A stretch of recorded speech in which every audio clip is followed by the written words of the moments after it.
Today, we're in Knoxville again at High Ground Park. This is a park that has inside it Fort Higley, which is one of the 9 forts that protected Knoxville during the Civil War. Fort Higley was constructed in 1863 as part of the Union Army's defense system to protect Knoxville from Confederate forces. But what makes Fort Higley so special? Well, along with Fort Dickerson, it's one of the best preserved forts in the area.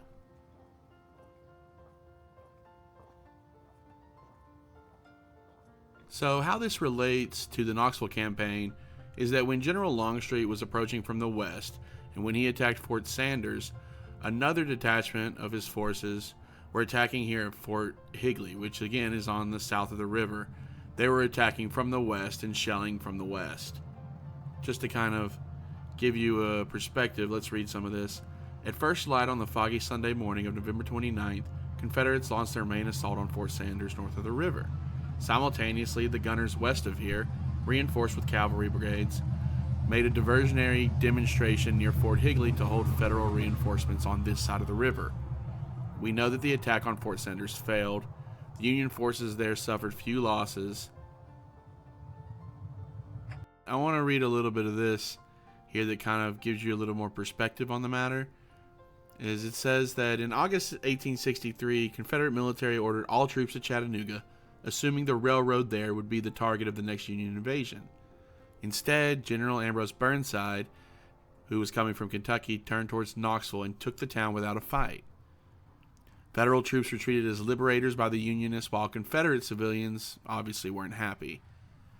In November of 1863, that's when 17,000 troops descended on Knoxville, which we just previously talked about.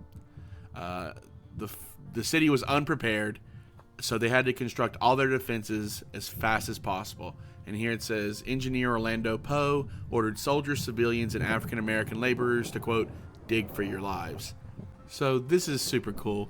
So after the Knoxville campaign, in 1864, they created the 1st U.S. Heavy Artillery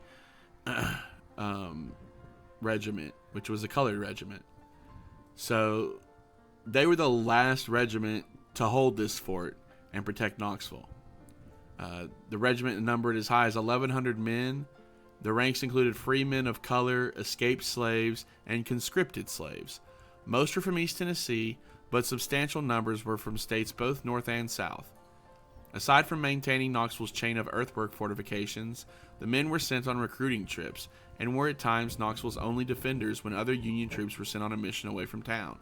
The term heavy artillery more typically referred to large immobile cannon used to defend a coastline. There was no such artillery in Knoxville. Yeah, so just to touch on this military road here, you can obviously see that it's been preserved pretty well. And as you can see on the map on the top left, you can see Fort Higley there, and then to the east you can see Fort Dickerson, and further east you can see Fort Stanley. You can also see, due to the topographic nature of the map, how high in elevation Fort Higley, Fort Dickerson, and Fort Stanley were. So this military road was not easy to get through, especially because it was going straight up a ridge. But nonetheless, they made it work, and yeah, you can follow this military road today, and it would take you to Fort Dickerson. And they're actually in the middle of proposing a project, and I think they might actually have approved it, to actually connect all these forts on the southern side of the river through these military roads and make them, official city trails, which I think would just be incredible. Okay, so Fort Higley, shaped in the shape of a peanut. It was another earthen fortification just like Fort Dickerson, dug frantically to protect Knoxville. This specific side of the ridge that Fort Higley is on was fortified because of the Battle of Armstrong Hill.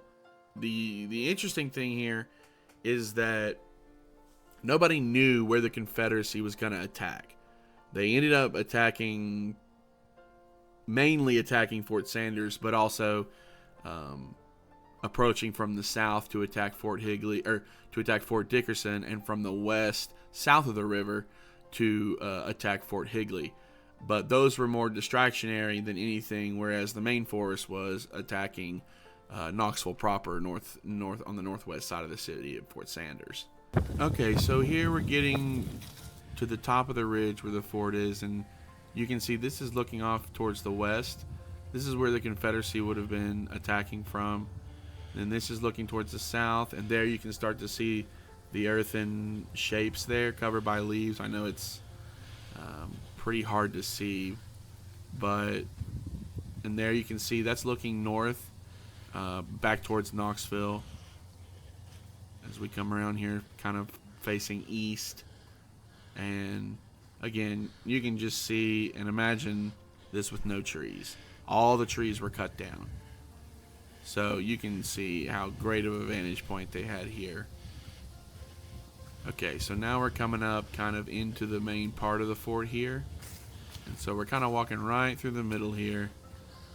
And you can, again, see the raised earth from where the fort used to stand.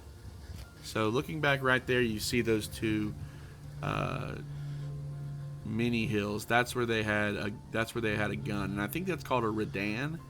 Yeah, okay, so a redan. So you can see in this middle picture on the left, that's what the redan is. That's, it's got an elevated two pieces of earth on either side of the cannon, and the cannon's kind of shooting in between, almost like a gun embrasure.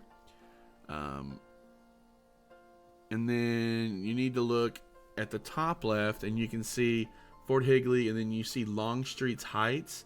That's where the part of Longstreet's detachment, the smaller detachment, that's where they were attacking from.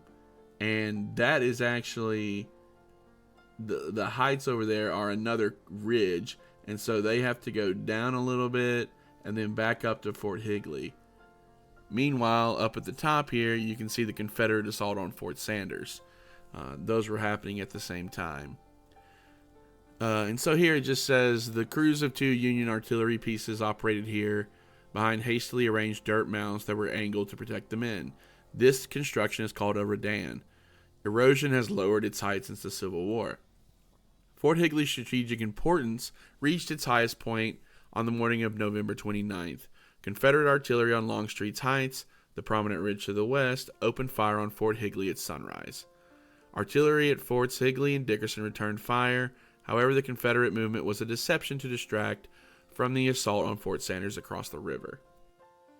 Okay, so here we're looking back east from Fort Higley, so this would be looking towards Fort Dickerson. And then again, we're scanning back to the river. And then we're going to walk here through the middle of the fort again. And again, I didn't think about the leaves being on the ground, but the thing about that is that you can see through the trees better. And yeah, so you see there's a depression there on the left, and then right here on the left, that kind of pathway right there, that's where the redan is, or was. So the gun would have been sitting there right in the middle, and the hills on both sides would have been much higher. I'm probably thinking 8-10 feet probably, to be real. But yeah, so that's Fort Higley, and Fort Higley is super cool.